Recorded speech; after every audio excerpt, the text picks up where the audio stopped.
Hello and welcome to the Ancients and to a brand new chapter in the story of the Ancients, because this is our first ever video version of the podcast. If you're listening to this on Spotify or wherever you get your podcasts, you can also now go over to our YouTube channel and we have a video version of this episode, and this is just the beginning. We're going to be releasing regular episodes of the Ancients every week from now on.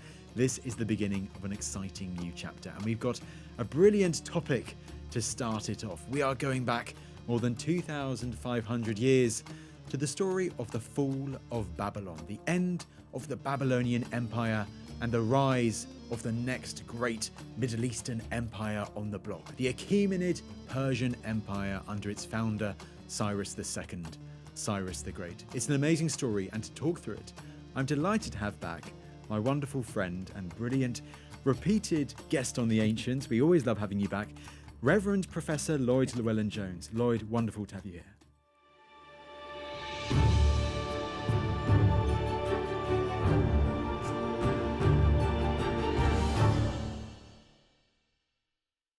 Lloyd, great to have you back on. Hello, fabulous to be with you again. And is this one of the big pivotal moments in Mesopotamian history, this transition from the Babylonian Empire to the Persian Empire? Yes, I think so. I mean, generally, if you look at popular histories of Babylon that have been written over, generations, the beginning of the Persian period is usually the cutoff point for most Babylonian historians. I would argue that we need to see a longevity of Babylon. It goes into the Persian period. We shouldn't stop thinking about Babylon there because it still has, a lot of life left in it yet. But generally, yeah, I'd say, this is the end of a great Mesopotamian empire, and Babylon, of course, is incorporated into the bigger Persian Empire, which is a world empire. So there is a shift. Do we have many types of sources to tackle this subject? We do.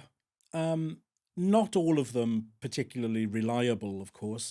But the good thing is we do have indigenous Mesopotamian sources, indigenous Babylonian sources. That's a good thing.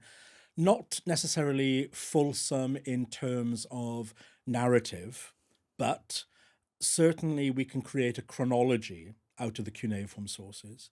And we also have a series of sort of conquest literature, if you like, created by the new Persian overlords of Babylon too, which are kind of reflecting back on what happened, and obviously therefore needs to be read quite carefully because this is propaganda literature. And do we also have the Bible as well? Can the Bible be a source for us? The Bible certainly shouldn't be dismissed, but the Bible doesn't really account in any way, again, a narrative of Babylon's fall and takeover, but the key players are virtually all there: Nebuchadnezzar, Cyrus the Great, but the Bible misses out a person who is really integral to all of this, and that's Nabonidus. Nabonidus, yes. Who is the last indigenous Babylonian monarch, and I think, he's worth a lot more attention than is usually given to him. Well, absolutely. We've got some big names to cover in this topic today, don't we? Yeah. So let's set the scene first of all. The mid-6th century BC. What does Babylon look like? How powerful is Babylon at this time? Okay, so this is the point that Babylon is in all of its glory. Right. Okay, so Nebuchadnezzar II's campaigns, following his father's campaigns into Mesopotamia, into especially the Levant, made Babylon an incredibly wealthy city. And that wealth was utilized by Nebuchadnezzar on an industrial scale to make Babylon great again. That was his aim, essentially, all right? So Babylon, had experienced ups and downs in its long 2,500-year history, where it had shone and then declined, shone and declined. So it's not one rise and fall scenario in Babylonian history at all. But here we have, under Nebuchadnezzar II, this idea of making Babylon into a super city, really. And the essential kind of structure of Babylon changes under Nebuchadnezzar. So during his reign, we have the final formation of the state architecture of the city. So a great processional route, which went from the river Euphrates across a bridge into the heart of Babylon, the mighty Ishtar Gate, which we now see in the Pergamum Museum in Berlin, is staggeringly beautiful. It's the great walls of Babylon, isn't it? Huge, Yes. vast walls of Babylon itself, the great ziggurat of the god Marduk. This is an imperial edifice, really, for the Babylonian state as a whole. So I think that Babylon in the 6th century was probably the biggest city the world had ever seen at that point. Before your Alexandrias and your Romes, there was Babylon, and there was nothing to compare with it. It was also a really rich multicultural society as well. So there were, peoples from all over the ancient world living in Babylon or visiting Babylon. And it's no surprise, really, is it, that idea of the mixture of languages that could be heard on the city streets is there in the Hebrew Bible. Remember the Tower of Babel story that we've talked about in the past? I mean, that I think, really captures this kind of multiplicity of ethnics there in the city. So do we think the origins of the word babble and to babble about and babbling could come from Babylon? No, unfortunately not. I'd love to say, yeah, that's exactly the way it was, through root. No, unfortunately not. Babel, the Tower of Babel, comes from the old Akkadian name for Babylon, which was Babil. So it simply comes from that. Okay, but fair enough, that's then. strong but wrong. I wanted to try. I also want to mention quickly the bridges, because of course you've got the Euphrates River running through the heart of Babylon, and another monumental piece of architecture to really show the prominence was the great bridges that crossed over this river. Wasn't it? Absolutely. Mammoth structures, and leading into a city which is full of canals. So Babylon was more akin to Venice than anything else. It's hard for us to think of that. But these waterways were the main communication channels for the Babylonians. So how do we get from Nebuchadnezzar and this golden age of Babylon, the greatest city in the world, the center of the world, how do we get from his reign to the reign of the figure who's going to be a key person in this story, Nabonidus? Yes, so Nabonidus follows Nebuchadnezzar to the throne. Nebuchadnezzar doesn't leave any apparent heirs. So whether he didn't have children at all, or his children had died, we really don't know. But there's a gap. Nabonidus seems to have been part of the collateral branch of the royal family. He wasn't, core to it at all. But he comes to power thanks to his mother. Her name is Adad-Gupi, and we know a lot about her because she left an autobiography. Now, it was probably written after her death, so it's not exactly her own words, but I think there's enough there to convince us that, she kind of gave it an authority. And Adad-Gupi is probably the ultimate stage mother in ancient history, because she engineers her son's succession to the throne. This isn't unusual per se. Very often wives of kings do that for their sons. But the fact that she's not part of the inner court, she's not the wife of Nebuchadnezzar or something, makes this a little bit unusual. So her background is needed before we can really understand what Nabonidus was all about. So she was born and bred in a city called Haran, which is in Syria. And Haran was the chief cult center for the worship of the moon god. And the moon god was named Sin. Now, Babylonians worshipped many, many gods. In Babylon, the chief god there was Marduk, and his temple dominated the whole city. And the cult of Marduk was the most important one in the land.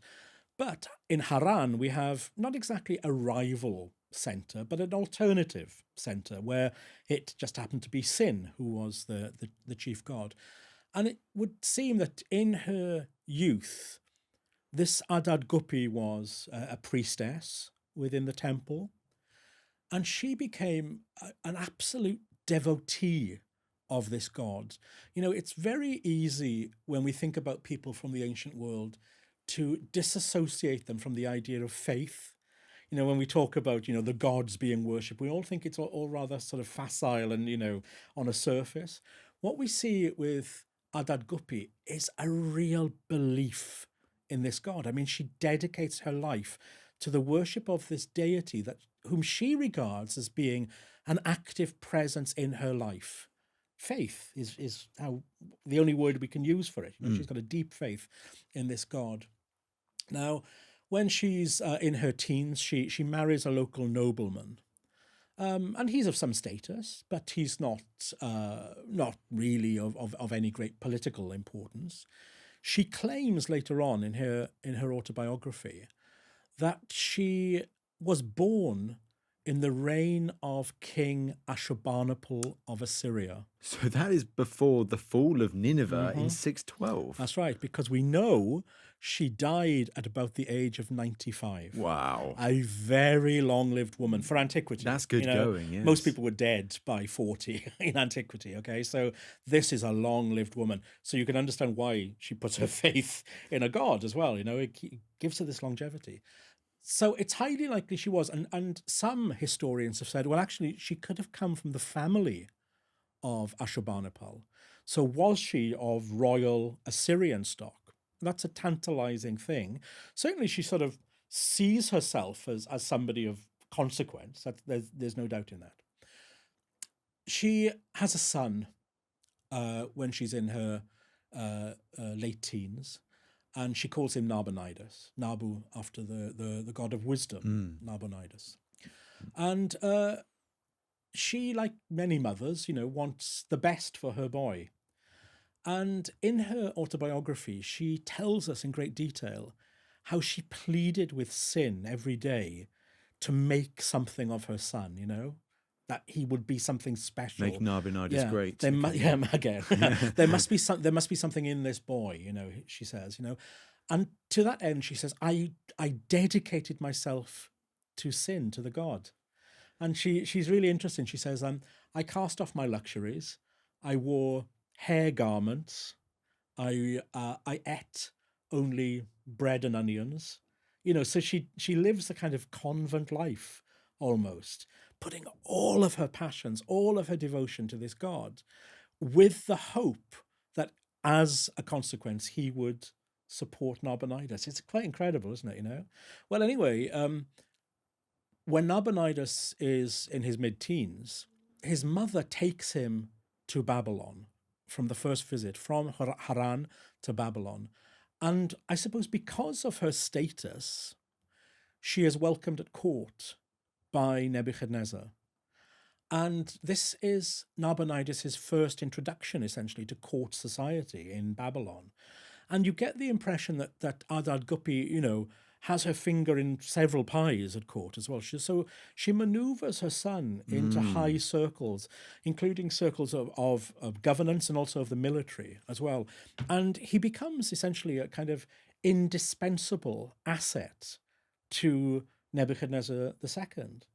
So as far as Adad-Gupi is concerned, you can see that, this is all starting to pay off. He becomes somebody.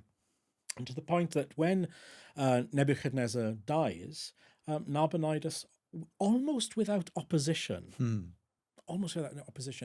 inherits the throne. So it's strange, Now, Adad-Gupi would say, well, faith moves mountains, all right? And this is exactly what has happened. It's all come to be. So this is why you've always got to take things with a pinch of salt. Yes. And given that it was written, of course, in retrospect, hindsight is a great thing, okay? So, she can create a narrative that way.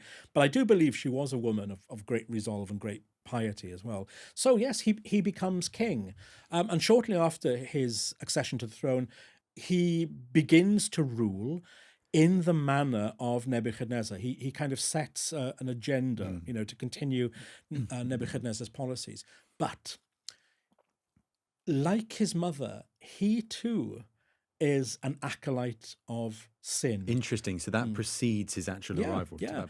And you can understand it. I mean, he's been brought up in, basically what is a zealot's household. Yes. Okay, I mean, how'd you get away from that? It's a cult that he's been brought up in. Okay, and he cannot move away from that, and he makes no attempt to move away from that, and that's a kind of a little bit upsetting in a Babylonian context, because the chief duty of the Babylonian king from Hammurabi, way in the past, Yeah, more than 1,000 years more before. than 1,000 years, was to worship and placate the chief god of Babylon, Marduk.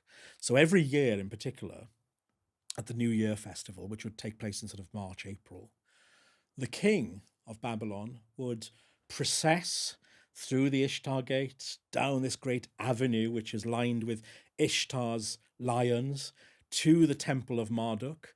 And there he would meet the high priest of Marduk, and they'd go through this ritual, a quite bizarre ritual, where the high priest, would slap the king's face so hard that tears would come to his eyes. That was the whole point. Once those tears were here, it would be read as the king was acquiescing to the will of the god, and therefore the god would protect Babylon again. So this New Year's ritual was a vital component of Babylonian life. And in fact, you could almost say that the whole architecture of Babylon was created by Nebuchadnezzar for that purpose. It all leads to this kind of inner chamber in the ziggurat, for that kind of beating to go on. And of course, early on in his reign, Nabonidus began to neglect those duties. He just wasn't into it. It's almost like, he couldn't quite see the value of Marduk. Sin had done all the work for him so far.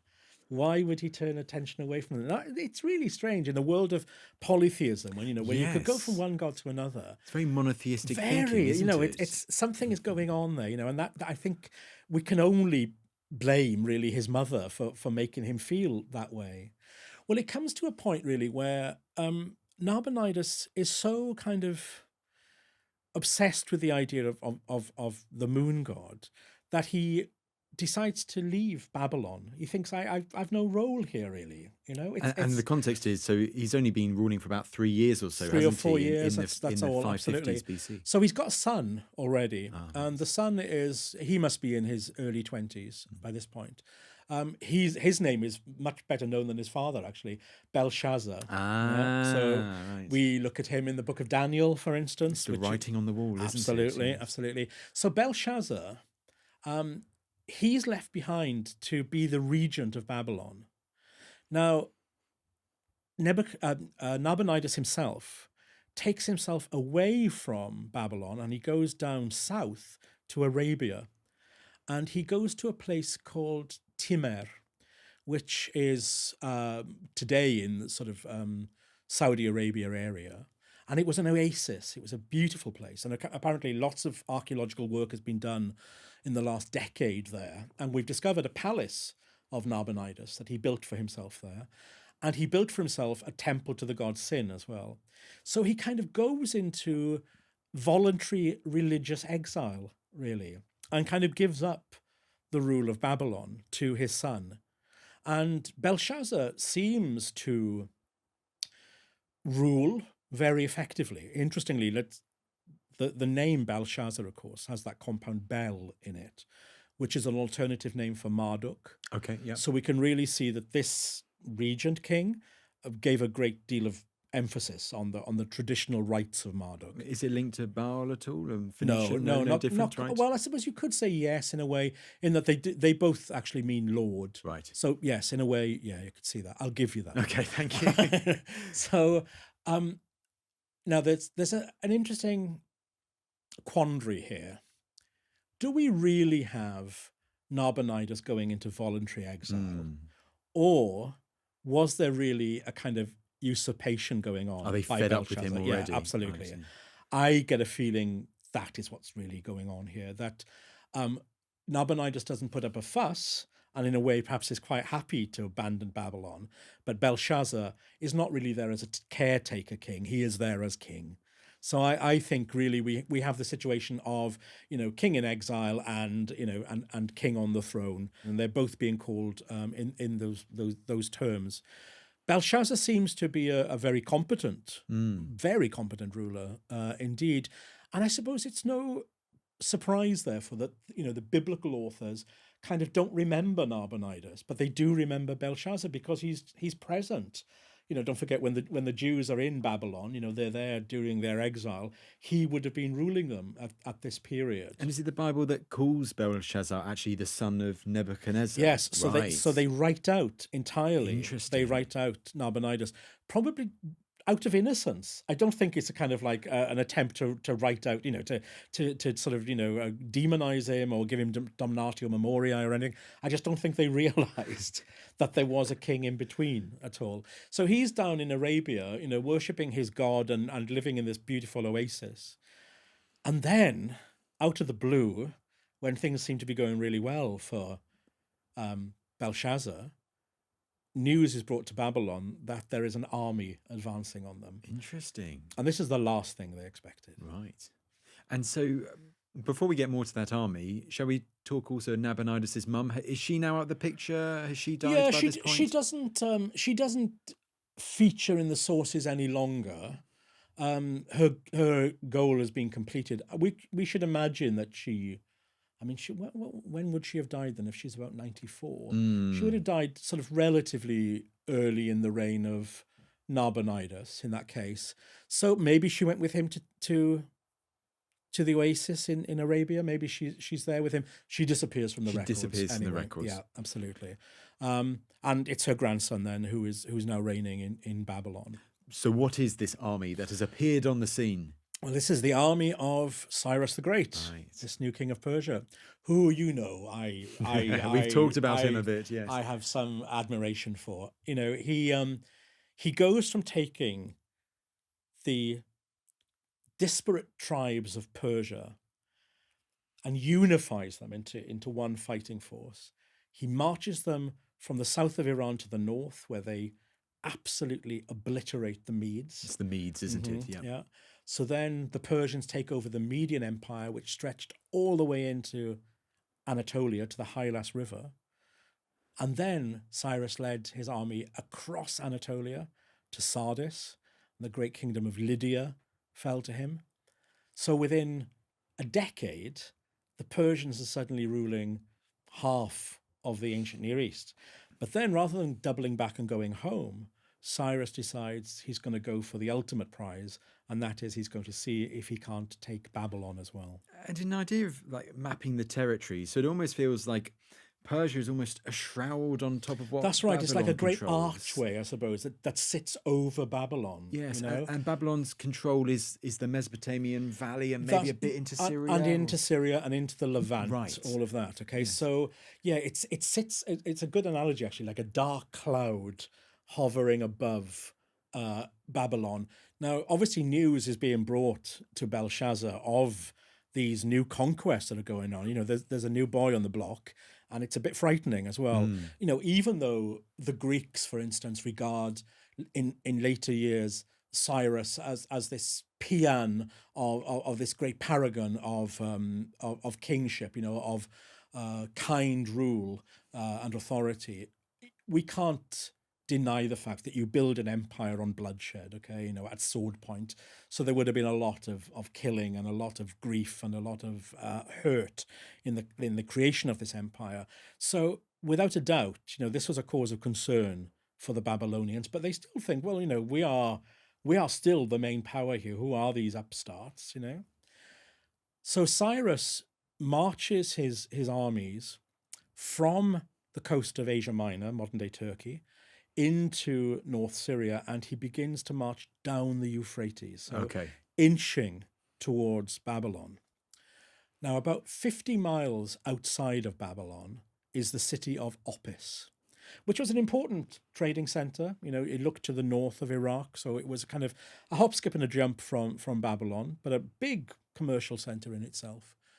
And there, Cyrus surrounds the city with his army, and with that, Belshazzar leaves Babylon and goes to Opis and sets up his own camp outside the city as well. So he's prepared for a battle there.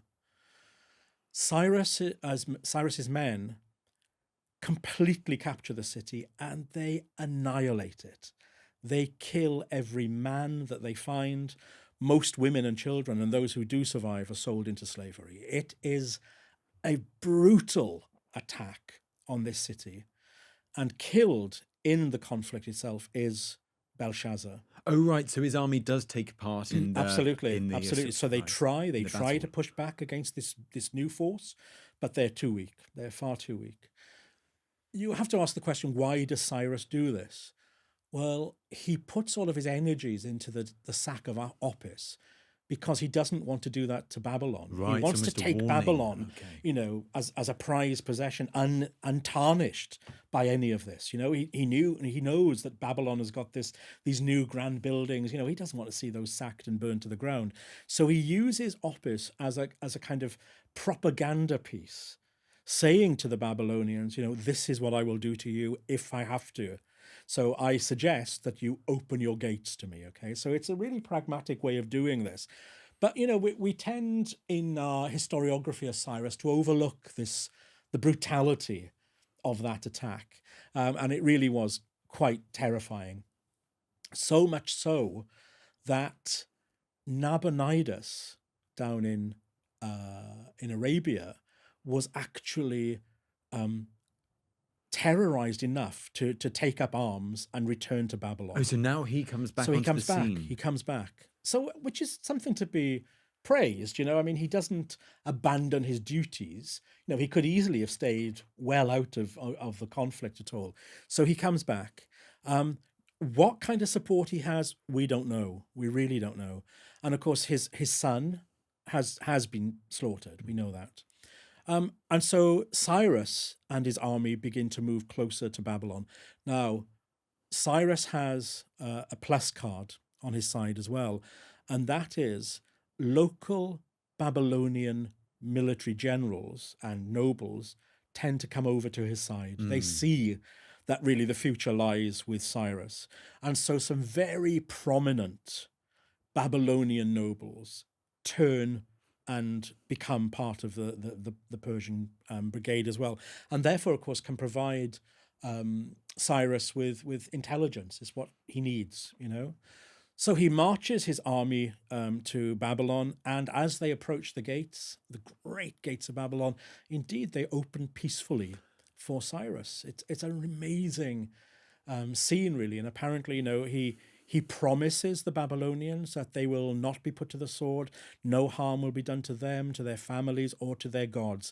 And he rides on a horse into the city centre, right up to the temple of Marduk, which he then goes and visits. Where Nabonidus is in all of this, we don't know. He's conspicuous by his absence. Maybe he's already been taken prisoner, which is my opinion. I think that's probably what goes on there. And in the temple of Marduk, essentially, Cyrus establishes himself as the king of Babylon, the new king of Babylon. So in some respects, if we follow our chief source for this, which is an incredible clay cylinder, which we call the Cyrus cylinder. It's in the British Museum. It's one of the most important documents from the ancient world, I think. What we have there is this story from Cyrus's point of view of what happened at that time. And of course, it's a lot of spin doctoring going on. If there was any resistance in Babylon itself, it's completely overwritten, okay? I get the feeling there wasn't, to be honest. I really think that the basis of the Cyrus cylinder is factual. But what he says in that cylinder is of real importance to us because he portrays himself as an authentic Babylonian king. Interesting. Okay. So he opens by saying, I am Cyrus, king of Babylon, king of Sumer and Akkad, which are the titles that have been used, since, again, Hammurabi's Sargon day. as well, probably. Way back. Okay, so this is him understanding what Mesopotamian kingship is all about. And we must make the difference here between kind of Iranian Persian identity and Mesopotamian identity. They were not the same things at all. The Iranians were a completely different people. This is the valley over. Absolutely. So to Yeah, speak, precisely. yes. We've got the Zagros Mountains cutting between these two. This was a very different way of thinking about ideology. The idea that the Mesopotamian king was a shepherd of his people, all Yes. that kind of shepherd imagery meant nothing to the Persians, but they adopt it in Babylon. So Cyrus, in this incredible document, and it must have been written with the cooperation of the religious Yes. elite, he writes how the god Marduk was frustrated that the Babylonian peoples were not being well looked after by their king. And he says, Nabonidus, this misfit, had completely abandoned the gods. And moreover, he lays at Nabonidus' feet this idea that he was enslaving the Babylonian people. There's no evidence for that whatsoever. Cyrus has constructed that document to say that Nabonidus was a bad king. I doubt very much if Cyrus knew anything about Nabonidus, but it's the priests, of course, who are writing that. And you can see that they've got an axe to grind as well, so they're probably willing to do it too. But it's interesting. Do you therefore think that alongside those generals that went over to Cyrus, that maybe some of the priests also went over to Cyrus before he even approached the walls? I'm quite convinced of that, absolutely. Because, yeah, absolutely. You get no sense of pushback at all, even from the elites. Now, kind of interesting that... in the document, the priests who are writing this thing make Marduk speak, and so Marduk says, I'm looking out for a new champion. Nabonidus has done me no good whatsoever, so I need somebody else. And he says, I looked around the world and my eye fell upon Cyrus. Mm-hmm. And he says, I will make him the shepherd of my people. And then this is incredible line. He says, I took him by the hand and I brought him into Babylon. So here, Cyrus becomes completely and utterly, the son of Marduk, really. He becomes his chief priest and his most beloved as well. And Cyrus is obviously very keen to be seen in that kind of way. We don't actually know anything about Cyrus's indigenous religion, what god he worshipped. Did he worship Ahura Mazda, who becomes really important later on in the Achaemenid period? We simply don't know. But what we're seeing is that he's very pragmatic and is willing to accept local gods. More than just accept, he's actually willing to be seen as, the heir, the chosen one of these gods. And incidentally, I should say as well that those words, I took you by the hand and led you, are echoed, of all places, in the Hebrew Bible, in the book of Isaiah. So there it is Yahweh, the Hebrew God, who says, I was looking for a champion for my people. I looked around the world and my eye fell upon Cyrus and I made him the shepherd of my people. And I took him by the hand and I brought him to Babylon. What suggests to me is that there is kind of like one core text that's being used, and it's being disseminated to different religious groups in Babylon. And it's with the kind of instruction, insert your God here. So Babylon, Cyrus is playing to a big crowd, and they're all basically using this idea that he is the chosen one of whatever god is appropriate. But it shows he really understood, didn't he, the multicultural nature of Babylon at that time. Absolutely. And he played to their different beliefs. Absolutely. He really gets it, which is remarkable because when you think, he comes from this tiny tribe in southwest Iran, which was hardly multicultural, and he just gets it. And that's, I think, one of the things that makes him great. It really does. He understands those kind of processes. So what we have there then is this huge propaganda thing. And about a year later, he installs his son as the regent of Babylon. So Cyrus leaves, as intentions to leave, to keep on conquering, of course, but he wants Babylon to be well looked after, and he appoints his son, Cambyses, to be the viceroy of Babylon, essentially. Now, there's a really, really fascinating little section of the Cyrus Cylinder, which... unfortunately, it's really full of lacunae. It breaks off. It's really badly damaged at this point. But there's enough to see that in a big ceremony of state in the Temple of Marduk, Cyrus appoints Cambyses as the regent in this big ceremonial. And there's this tiny little detail. Cyrus says, and Cambyses wore Elamite dress. Now, that's a really odd detail, but it's actually, let's unpack it.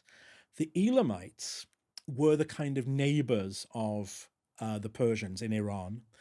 And I think that now we understand that the early Persians were heavily influenced by the Elamites. They were kind of like the lost link, really, of understanding where Persian society and culture came So from. Elam, that's near the Persian Gulf, So is it? Elam is on the bottom of the Zagros Mountains in the flat plains that now very sort of oil-rich area that straddles today Iran and Iraq. Oh, okay.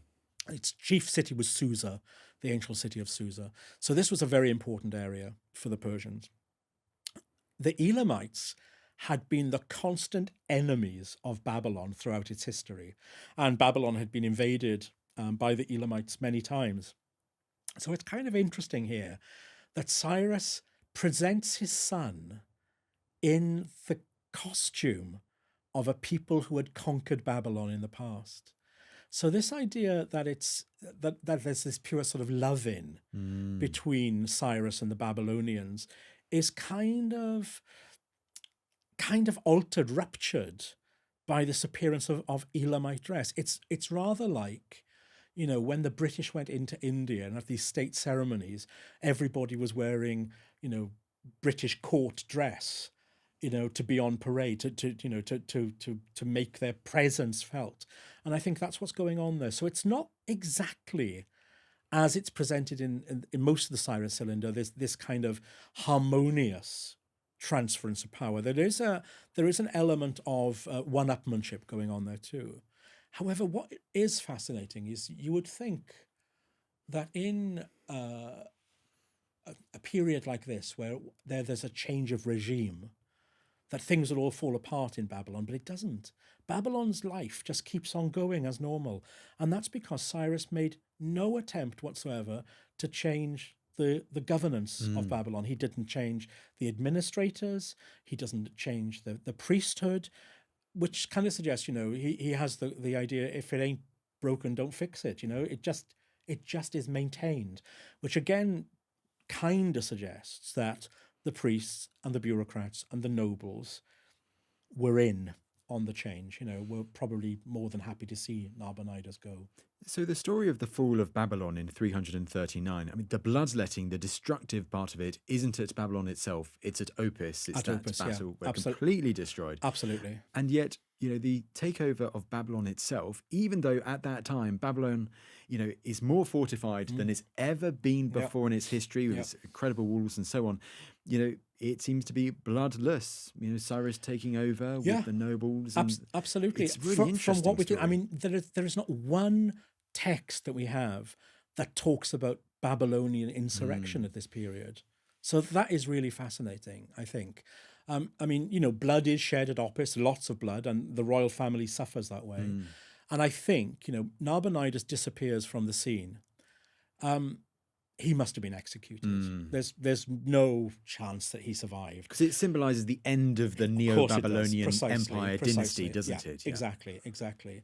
And another thing, which is in the Cyrus Cylinder as well, towards the rear of the inscription, the back of the inscription, is that Cyrus says, "I rebuilt the city walls, which were in decay not from attack, just because they hadn't been upkept, by Nabonidus and Belshazzar. He kind of let them go into disrepair.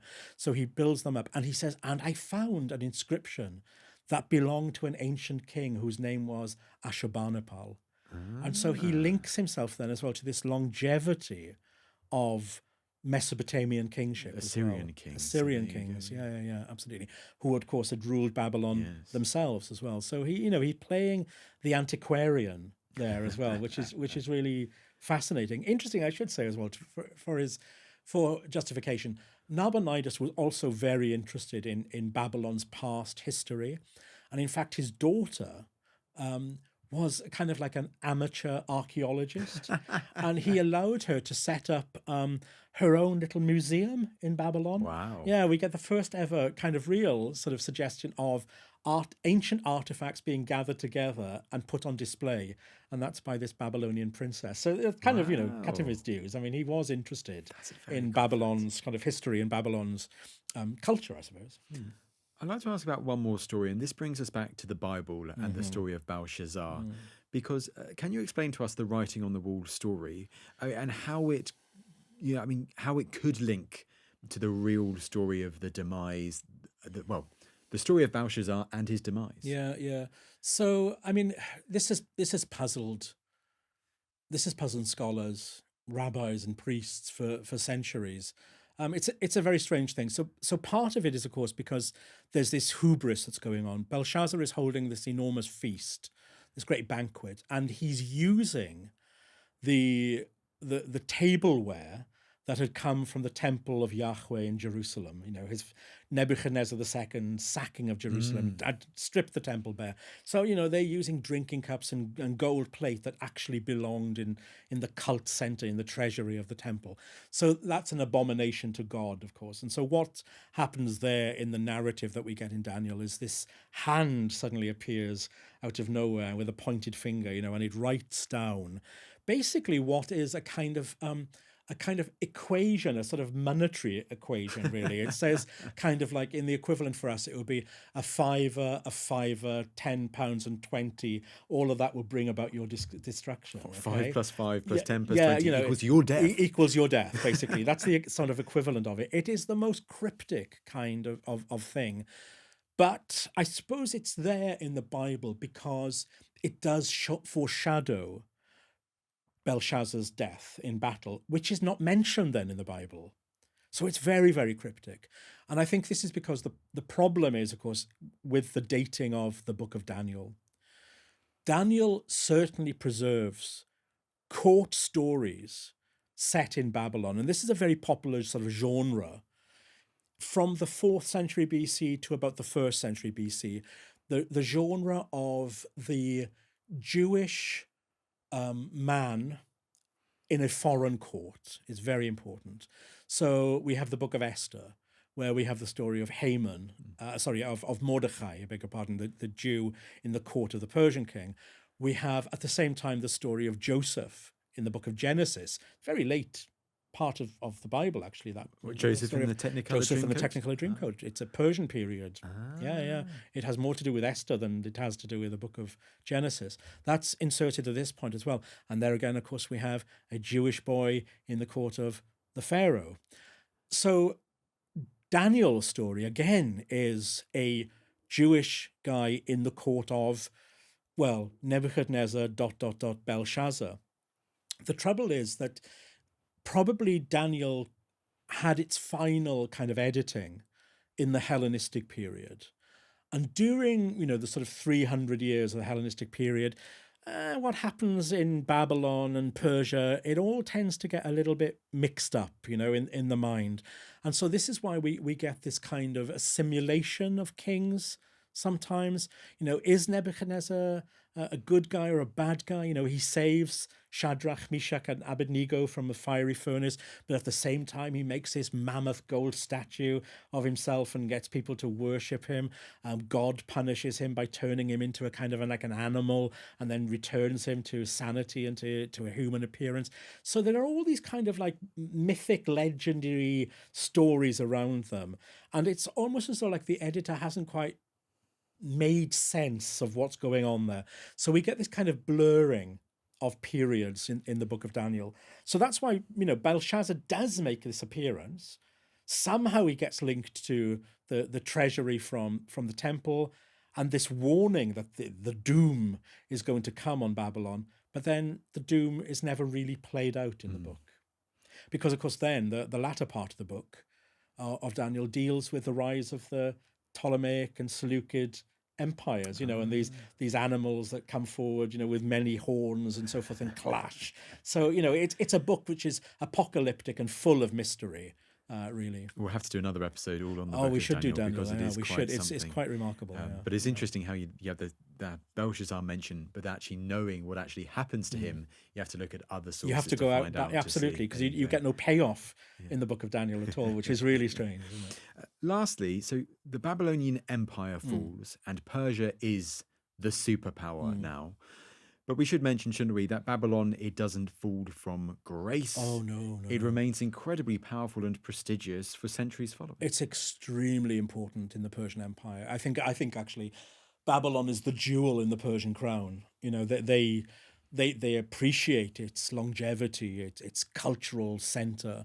The Achaemenids not only occupy the former palaces of Nebuchadnezzar, the kings live there, but they also built their own apadanas as well at Babylon too. So they are putting their own stamp on it.